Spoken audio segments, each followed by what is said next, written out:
हो गया सब। वहाँ तक पढ़ लिया लास्ट टाइम बेटा हमने 3 चैप्टर पढ़ लिए हैं।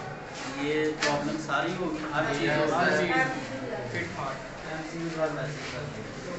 हो गया। आगे भाई चैप्टर नंबर 13 है बिस्मिल्लाहिर्रहमानिर्रहीम इलेक्ट्रोस्टैटिक्स। क्या नाम है? चलें बच्चों का सब आगे देखेंगे। सब आवाज ना है। चैप्टर नंबर 13 है। Yes sir.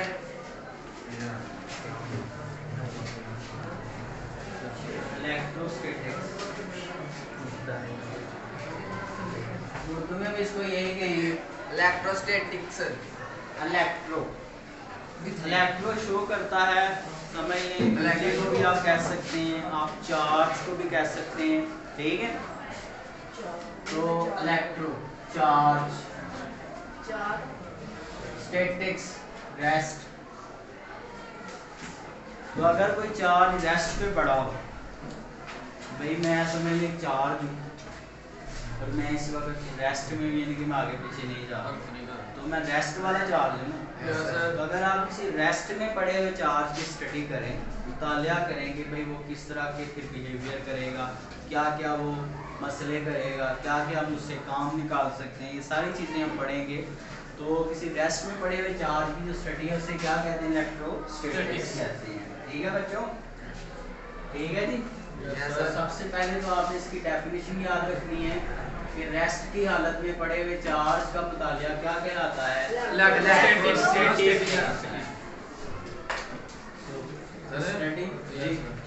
जी मैडम। साकन हाथ मिल सकते हैं।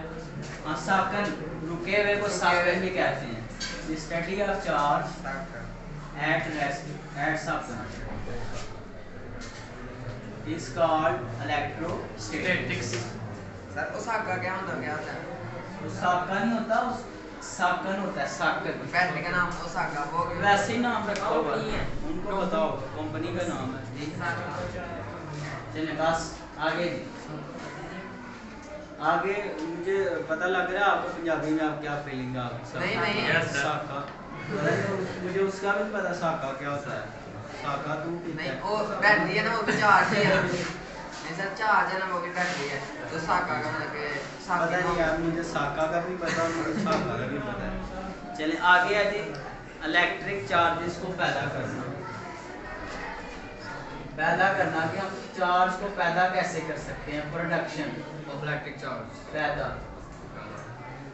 कि चार्ज को पैदा कैसे करेंगे। देखें बच्चों, पहली बात ये है कि हम चार्ज को पैदा नहीं कर सकते। फिजिक्स में एक बड़ा ही बेसिक सा लॉ है, law of conservation of charge. वो बताता है कि charge can not be created and can not be destroyed. ना हम चार्ज को पैदा कर सकते हैं, ना हम चार्ज को ख़त्म कर सकते हैं। लेकिन ये इसका क्या मतलब है? हाँ, ये है कि हम एक बॉडी से चार्ज को उठा के दूसरी बॉडी को दे दें, दूसरी से उठा के उसको दे दें। अब जिसके पास ज़्यादा हो जाएगा हम कहेंगे इसके पास चार्ज आ गया, टोटल उतना ही रहेगा। बात समझ आ रही है?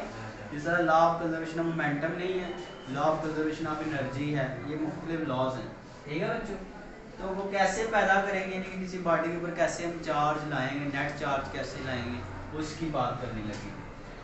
केमिस्ट्री में ऑलरेडी आपने पढ़ा हुआ है चार्ज कैसे आता है। मैं थोड़ा सा आपको हिंट दे देता हूँ। भाई किसी एटम के पास जितने प्रोटॉन होते हैं उतने उसके पास इलेक्ट्रॉन्स होते हैं। जैसे सोडियम का एटम हो तो प्रोटॉन और इलेक्ट्रॉन एक दूसरे को कैंसिल कर देते हैं, तो नेट चार्ज बॉडी के ऊपर कितना रह जाता है? जीरो। हम कहते हैं इसके ऊपर ओवरऑल कोई चार्ज, हालांकि प्लस तो है इसके पास, माइनस भी है, लेकिन नेट चार्ज नहीं है, यानी कि वो चार्ज जो असर करेगा किसी दूसरे को अट्रैक्ट या रिपेल करेगा। अब केमिस्ट्री में आपने पढ़ा, अगर इससे हम ये इलेक्ट्रॉन उठा के बाहर निकाल दें तो फिर इसके पास सिर्फ प्लस ही रह जाएगा ना। हम कहेंगे Na प्लस में मिले। ठीक है, बहरहाल ये तो केमिस्ट्री के पॉइंट ऑफ व्यू से ना। फिजिक्स क्या कहती है? फिजिक्स में भी ऐसी है कि अगर आप दो बॉडीज को पकड़ के एक दूसरे के साथ फ्रिक्शन करें,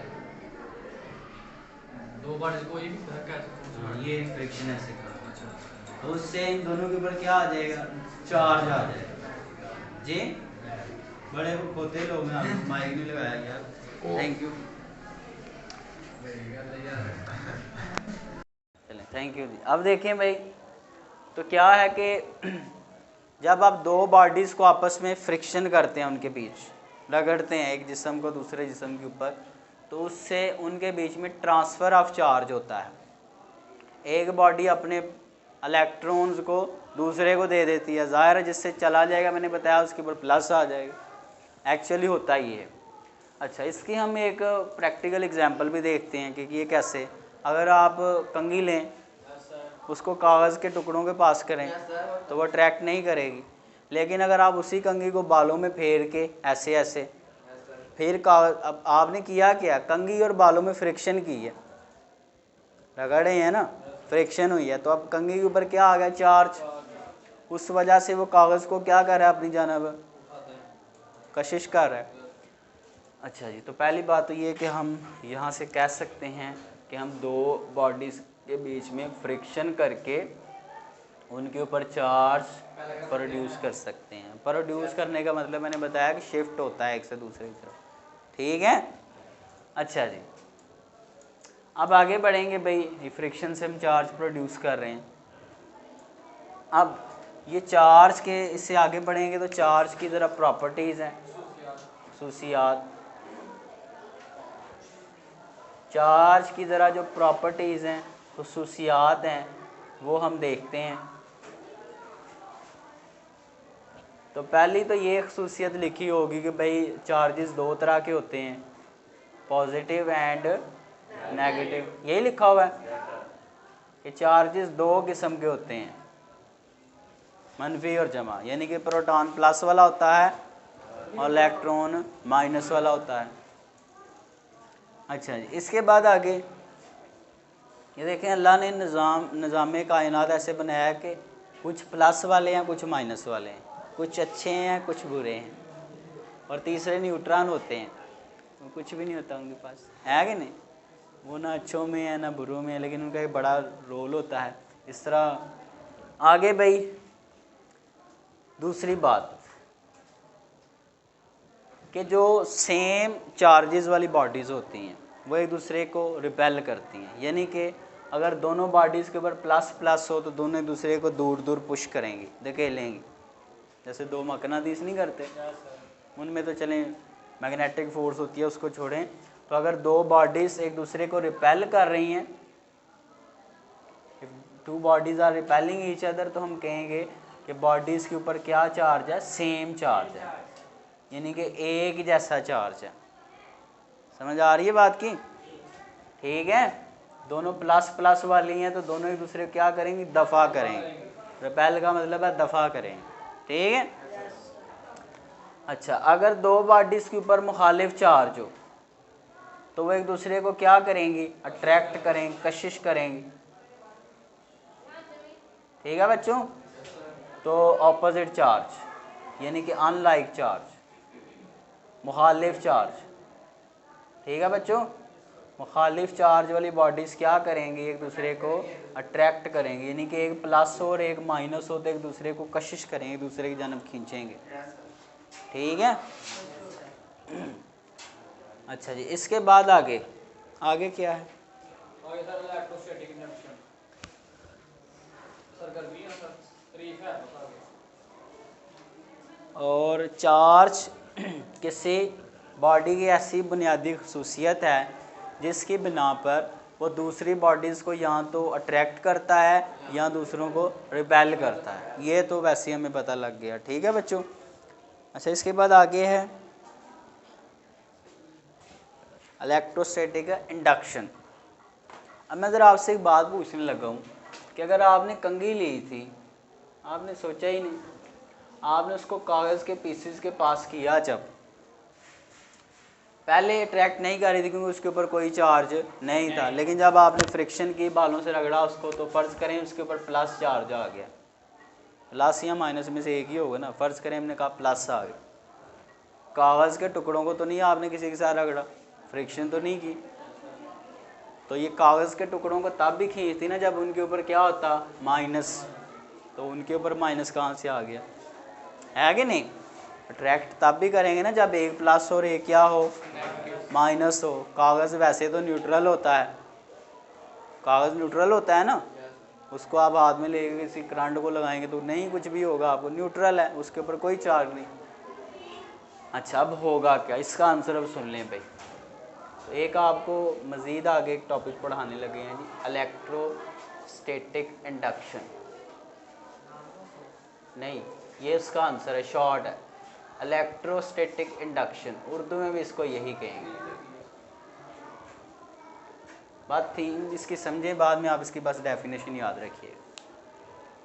देखें जी, इसके मुताबिक क्या, इलेक्ट्रोस्टैटिक इंडक्शन एक ऐसा प्रोसेस है, एक ऐसा फिनोमिना है जिसमें अगर हम एक चार्ज बॉडी लें, चार्ज बॉडी से मुराद है उसके ऊपर यहाँ तो प्लस ज़्यादा हो, यहाँ उसके ऊपर माइनस ज़्यादा हो। इसके ऊपर माइनस भी है इस बॉडी के ऊपर, लेकिन ज़्यादा प्लस में है, इसलिए हम प्लस से ही शो करेंगे, इसके ऊपर पॉजिटिव चार्ज है। ठीक है बच्चों।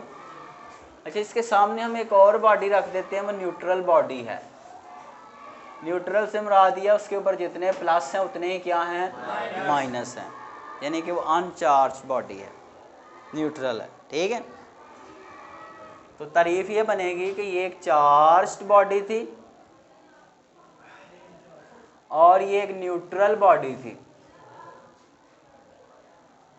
तो जब एक चार्ज्ड बॉडी को, यानी कि कंघी ऊपर चार्ज था, तो टुकड़ों के ऊपर कोई चार्ज न्यूट्रल थे। जब एक चार्ज बॉडी को न्यूट्रल बॉडी के पास रखा जाता है तो होता क्या है, अब ये भी आपने पढ़ा होगा केमिस्ट्री में, कि अभी बल्कि पढ़ा दिया है कि प्लस माइनस को क्या करता है, अट्रैक्ट करता है, और प्लस प्लस को क्या करता है, दफ़ा यानी कि रिपेल करता है। अच्छा, अब ये इस बॉडी के प्लस क्या करेंगे, इसके सारे प्लस वालों को दूर कर देंगे अपने से, माइनस वालों को अपनी जानब अट्रैक्ट कर लेंगे। ठीक है बेटा, तो ये जो अमल है, अब हमने क्या किया कि इसके एक सिरे के ऊपर सारे प्लस जमा कर दिए, इधर सारा माइनस चार्ज इकट्ठा कर लिया और इधर क्या कर दिया, प्लस। ठीक है, अब प्लस माइनस बन गए कि नहीं, इसलिए वे दूसरे को अट्रैक्ट करते हैं, हमें नज़र नहीं आ रहे होते क्योंकि हम इतना गहराई में देख नहीं सकते। ठीक है जी। तो अब तारीफ क्या है कि एक चार्ज बॉडी की मौजूदगी में एक न्यूट्रल बॉडी एक सिरे पर माइनस और एक सिरे पर पॉजिटिव चार्ज का इंड्यूस हो जाना। इंड्यूस लफ्ज़ है आर्जी तौर पर किसी चीज़ का पैदा होना। जब तक ये प्लस इसके पास पड़ा रहेगा, माइनस सारे इधर रहेंगे, ये इसको हटा देंगे, ये कागज़ के टुकड़ों के प्लस माइनस फिर आपस में गुड़मुड़ हो जाएंगे। समझ आ रही है? तो यही तारीफ़ है कि जो मैंने बता दिया आपके साथ शेयर कर दिया, अब इसको बुक से अब आप देख के रेड ब्लू लाइंस में लिखी हुई है, वहाँ से आप इसको कर लेंगे। ठीक है बच्चों, पेज नंबर 82 के ऊपर है, किसी चार्जशुदा जिस्म की मौजूदगी में, in the presence of a charge body, positive charge is induced on the one side of insulator and the negative charge is induced on the other side। एक इंसुलेटर कंडक्टर के एक सिरे पर पॉजिटिव और दूसरे सिरे पर नेगेटिव चार्ज इंड्यूस। इंड्यूस का मतलब समझ आ गया ना, आर्जी तौर पर। ठीक है, पैदा करने के अमल को क्या कहते हैं, इंडक्शन। ठीक है बच्चों। अच्छा जी, इसके बाद अभी सिर्फ 2-3 तारीफ़ें ही हुई हैं, इतना कोई लंबा नहीं आपने याद इसमें करना। आगे बढ़ते हैं, आगे हमारे पास है इलेक्ट्रोस्कोप। इसको पकड़ो यार जी, हाँ लॉन्ग क्वेश्चन आ जाता है कभी कभी पेपर में, इलेक्ट्रोस्कोप, और नहीं आता नहीं है ये, लेकिन फिर भी अगर आएगा तो लॉन्ग के तौर पे आ सकता है, शॉर्ट भी आ सकता है। इसमें शॉर्ट क्या बनेंगे, पहले टॉपिक डिस्कस कर लिया करें, एट द एंड आपको वैसे ही पता लग जाएगा। ठीक है, इलेक्ट्रोस्कोप।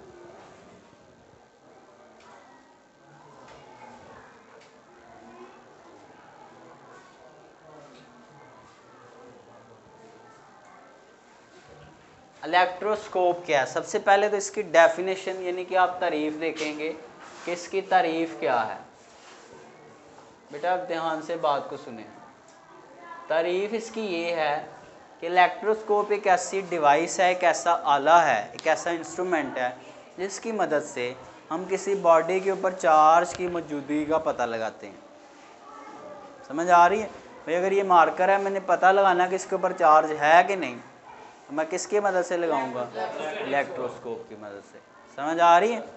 सो किसी भी बॉडी के ऊपर जो प्रेजेंस ऑफ चार्ज है उसको क्या कहेंगे? चार्ज की मौजूदगी। चार्ज की मौजूदगी का पता लगाने के लिए हम इसको इस्तेमाल करेंगे। आप पूरा लिख लें कि किसी जिस्म पर चार्ज की मौजूदगी का पता लगाने के लिए, ठीक है? हाँ, जैसे आपका दिल करे, लफ्ज़ जोन से मर्जी रखें, ठीक है, लेकिन जो कॉन्सेप्ट है वो आप एक्सप्लेन कर दें। अच्छा, इसके बाद आगे बच्चों क्या है? अब देखें इसकी कंस्ट्रक्शन, इसकी साख्त कि आखिर ये बनती फिर कैसे है इलेक्ट्रोस्कोप, है कि नहीं? कंस्ट्रक्शन इसकी। दूसरा आप स्टेप इस तरह बना ले। अब जो मैं बातें आपके सामने करूँगा ये सारा आपको अभी याद हो जाना, ठीक है? देखें जी, इलेक्ट्रोस्कोप का जो सबसे ऊपर वाला हिस्सा है उसमें एक ब्रास की बनी हुई एक डिस्क लगी होती है। ब्रास के एक, समझ लें कि एक हमारे पास दांत होती है, मेरा हाल है, तांबे को कहते हैं या किसको कहते हैं, ठीक है? तांबे की बनी एक डिस्क होगी। डिस्क का पता ना, प्लेट थाली जिस तरह होती है, ठीक है? अच्छा, ये हमारे पास एक ब्रास की डिस्क है, ब्रास डिस्क, तांबे की डिस्क, ठीक है बच्चों? अच्छा, ब्रास की एक डिस्क है, उस डिस्क के नीचे जो है ना बेटा एक रॉड लगा होगा। क्या लगा होगा? एक रॉड। अच्छा, वो रॉड वो भी किसका बना हुआ है? वो भी तांबे का ही बना हुआ है, यानी कि ब्रास का बना हुआ है। नहीं, ये जो इसके नीचे रॉड है उसकी बात कर रहा हूँ। ब्रास रॉड है, यानी कि ये भी तांबे का रॉड है। रॉड का नहीं पता, सरिया नहीं जिस तरह होता है यार, ये थाली सी के नीचे समझ लो रॉड सा सरिया सा लगा। अच्छा, इसके बाद इसके दूसरे सिरे के ऊपर ना, इस रॉड के दूसरे सिरे के ऊपर बेटा दो सोने की बनी हुई पत्रियां लगी होंगी। उसने उसको लीव्स का नाम दिया है। लीव्स और आक, एक वर्का नहीं होता उसको लीव कहते हैं। लीव पत्ते को भी कहते हैं, है कि नहीं? लीव्स पत्ते, लीफ होता है एक पत्ता वाल, यानी कि ब्रेक ब्रेक से दो पत्रियां सी लगी होंगी। और ये किसकी बनी होंगी? गोल्ड की। किसकी बेटा? सोने की। Gold leaf. लीफ किसके लिए इस्तेमाल होता है? पत्ते के लिए, मैंने बताया, पतरी आप यहाँ कह रहे हैं, ठीक है? क्योंकि इस इलेक्ट्रोस्कोप की जो पत्रियाँ हैं या ये लीव्स जो हैं वो सोने के बने होते हैं, इसलिए इस इलेक्ट्रोस्कोप को गोल्ड लीफ इलेक्ट्रोस्कोप भी कहा जाता है। गोल्ड लीफ की डब्बी कितने दी होगी? गोल्ड लीफ इलेक्ट्रोस्कोप, ठीक है? पता है किसी को कितने की डब्बी मिल रही है अब? तुम क्या सिगरेट पीते हो, तुम्हें पता है? मैंने कभी पी नहीं, मुझे पता भी नहीं कितने की। छोड़ो उसको, चलें अब देखें जी, यहाँ तक समझ आ गई है? ये लिख लेंगे ना उर्दू में आप। अच्छा, आगे क्या है? इस रॉड को बेटा इधर ध्यान से देखें, इंसुलेटर एक यहाँ फिट करके, इंसुलेटर, ध्यान से बस, यहाँ एक इंसुलेटर रख, इंसुलेटर रबड़ नहीं होती जिस तरह, वो है, उसमें फिट करके एक इंसुलेटर में रख के इस रॉड को, और इसको एक बर्तन में बंद कर दिया जाता है। बर्तन यानी कि एक जार में बंद कर दिया जाता है, ठीक है बच्चों? ठीक है जी। अच्छा, इसके बाद यहाँ नीचे एक एल्युमिनियम की एक वायर जो है उसको अर्थ कर दिया जाता है। ये एल्युमिनियम की एक तार है। अर्थ करने का मतलब ये है कि उसको ज़मीन के साथ कनेक्ट कर दिया जाता है। जिस तरह स्विच में 3 स्विच नहीं होते, 3 तारें होती हैं। अर्थ वायर क्या होती है आगे आपको चैप्टर में पढ़ाऊँगा जाके, ठीक है? कि अगर कहीं पे ज़्यादा करंट आ जाए तो ज़मीन उसको खींच लेती है अपनी जानब, इसको कहते हैं अर्थ करना, ठीक है? उससे वो चीज़ आपकी बच जाती है सड़ने से या उस जलने से। और इसको फिर हम जोड़ेंगे किस तार के, ये बाद में हम देखें इधर, इसको हम जोड़ेंगे इस डिस्क के साथ, और किसकी मदद से? एक कोई तार इसके आगे लगाएंगे। तार कौन सी होगी? कोई कंडक्टिंग वायर होगी, कोई तांबे की तार या जिसकी भी, जिस तरह घरों में तारें लगी होती बिजली की, वो वाले, वो इसके आगे जुड़ी होगी। तो ये बन गई हमारे पास क्या, गोल्ड लीफ इलेक्ट्रोस्कोप। तो इसकी सारे लिख लेंगे बच्चों।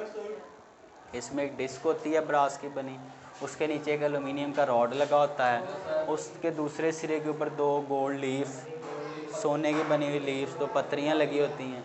अच्छा, इस सारे सिस्टम को, इस रॉड को इंसुलेटर की मदद से, इंसुलेटर रख के एक बर्तन में बंद कर दिया जाता है और नीचे एक एल्युमिनियम की फॉइल लगा देते हैं, जिससे इस इलेक्ट्रोस्कोप को बैरूनी जो इजाफी करंट बाहर से आ जाएं, जो इसको ख़राब कर सकते हैं, मसला कर सकते हैं, उनको ज़मीन की तरफ मुंतकिल करने के लिए इस्तेमाल किया जाता है।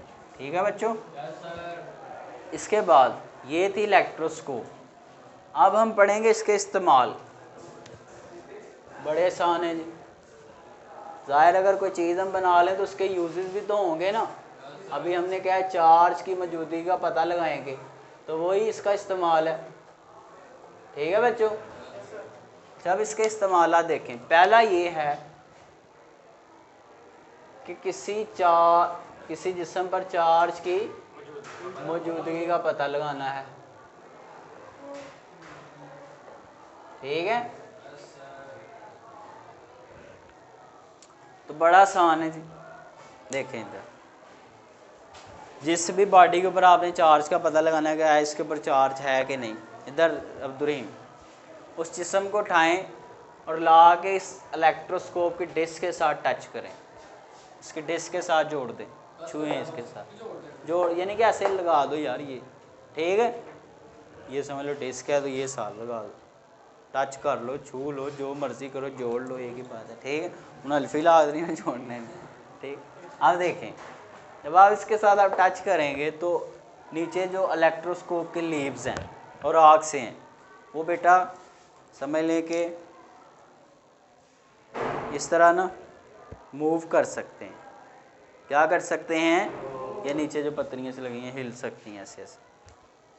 अगर तो जिस्म को टच करने से पत्रियों की जो पोजीशन है वो तब्दील ना हो, यानी कि वो अपनी जगह तब्दील, जिधर पड़ी हुई हैं उधर की उधर ही रहें, नहीं हिल रही। अगर नहीं हिल रही तो फिर जो बॉडी आप इसके साथ टच कर रहे हैं उसके ऊपर कोई चार्ज मौजूद नहीं है। समझ आ रही है। और अगर जिस्म को इसके साथ टच करने से, छूने से पत्रियां अपनी जगहों से हिल रही हैं, डिफ्लेक्शन यानी कि हिल रही हैं आगे पीछे, पहले ऐसे थी, खुल गई हैं अब। ठीक है, तो हम कहेंगे जो बाहर से बॉडी आप टेस्ट कर रहे हैं जिसको उसके ऊपर चार्ज मौजूद है। ठीक है, तो इफ नो डिफ्लेक्शन, नो हरकत, अगर कोई हरकत नहीं, नो वैसे मैं लिख दिया मजाक में, तो आप कह लें बॉडी के ऊपर नो चार्ज, कोई चार्ज नहीं। ठीक है जी। और अगर डिफ्लेक्शन है यानी कि प्लेट्स में हरकत है तो आप कह दें कि बॉडी के ऊपर चार्ज है जी। मैं आपकी आसानी के लिए लिख रहा हूँ, आप अल्फाज बना के लिखें यार, अब इतने तो काबिल हो जाना चाहिए आपको। हाँ, आप सेल्फ राइटिंग देखिए। मैं अब ये सारा रट्टा लगाने बैठेंगे तो वैसे ही पागल हो जाएंगे आप, एक एक लफ्ज़ नहीं वैसे लिखना होता। फिज़िक्स का यही तो मज़ा है बेटा कि आप लिख सकते हैं अपने अल्फाज में, समझ आ गई। अगर वो हौसले से, तो सब्र तक कर मेरे यार। ठीक है, चल फिक्र में गोली मार। अभी आगे पढ़ेंगे। आगे है भाई इलेक्ट्रो कंडक्टर और इंसुलेटर। आखिरी जो इसका इस्तेमाल है पहले वो पढ़ लें। ठीक है, एंड वाले 4 है ना, इसके 4 यानी कि इसके लिखे हुए हैं जो भी इसके एक्सप्लेनेशन में। बेटा आगे सुन लें, बस एंड पे है कि इंसुलेटर या कंडक्टर का पता लगाना।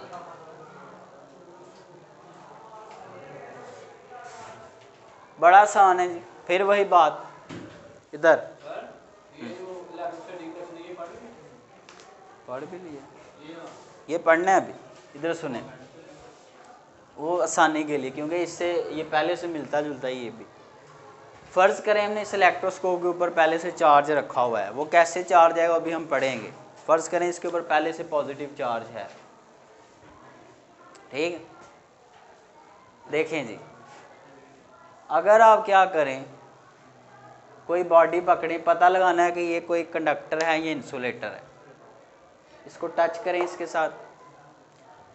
टच करने से क्या है, फ़र्ज़ करें इस बॉडी के ऊपर चार्ज है भाई, पॉजिटिव है नेगेटिव है, चार्ज है, फ़र्ज़ करें मैं लिख दिया पॉजिटिव चार्ज है। टच करने से क्या होगा, इलेक्ट्रोस्टैटिक इंडक्शन का अमल होगा इन दोनों के बीच में। उससे होगा क्या, इस इलेक्ट्रोस्कोप के ऊपर सारे मनफी इधर जमा हो जाएंगे, मनफी एक साइड पे और प्लस सारे मनफी इधर आ गए, और यहाँ से सारे प्लस किधर चले जाएंगे, नीचे लीव्स के पास। किसी भी बॉडी के ऊपर एक साइड पे क्या आ जाता है, जमा, और दूसरी साइड पे मनफी। फ़र्ज़ करें ये ऐसे कर लें कि इस इलेक्ट्रोस्कोप के ऊपर कोई चार्ज है ही नहीं, चलो ये समझ लो अनचार्ज इलेक्ट्रोस्कोप है। पास करने से यहाँ सारे क्या इकट्ठे हो जाएंगे, मनफी, और यहाँ सारे क्या चले जाएंगे, प्लस। अब ये प्लस प्लस एक दूसरे को क्या करेंगे, रिपेल करेंगे। उससे क्या होगा कि आपकी इलेक्ट्रोस्कोप की लीव्स एक दूसरे को दफ़ा करेंगी, खुलेंगे कि नहीं खुलेंगे, खुलेंगे ना।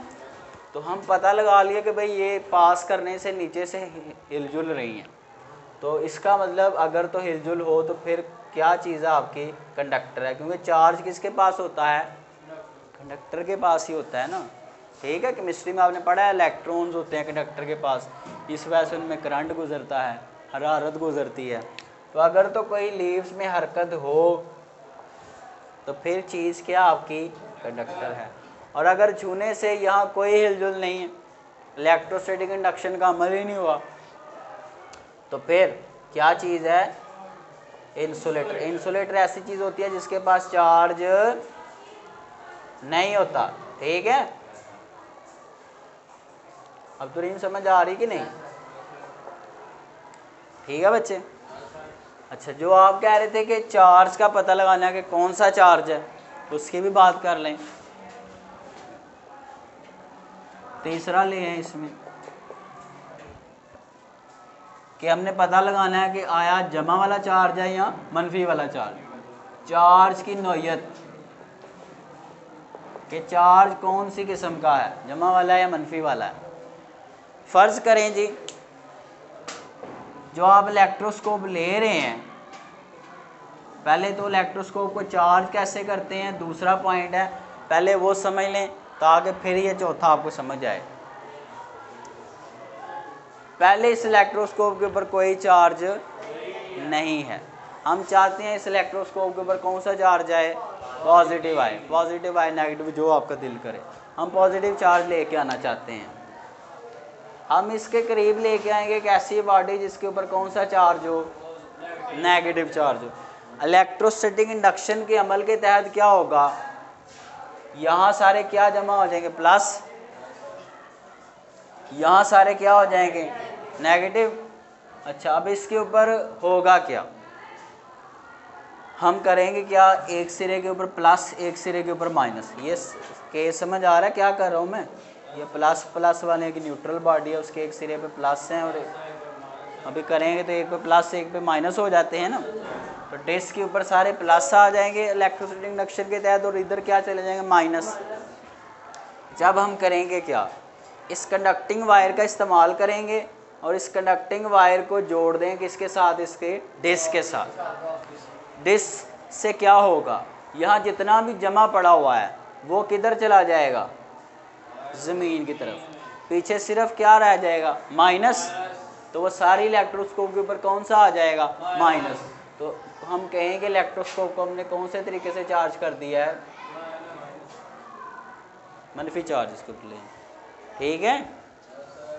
फ़र्ज़ करें अगर हम चाहते हैं कि इसके ऊपर प्लस चार्ज आए, अभी माइनस वाली बॉडी की थी, अब कौन सी कर लें, प्लस वाली। इधर कौन से आ जाएंगे, माइनस, इधर सारे प्लस।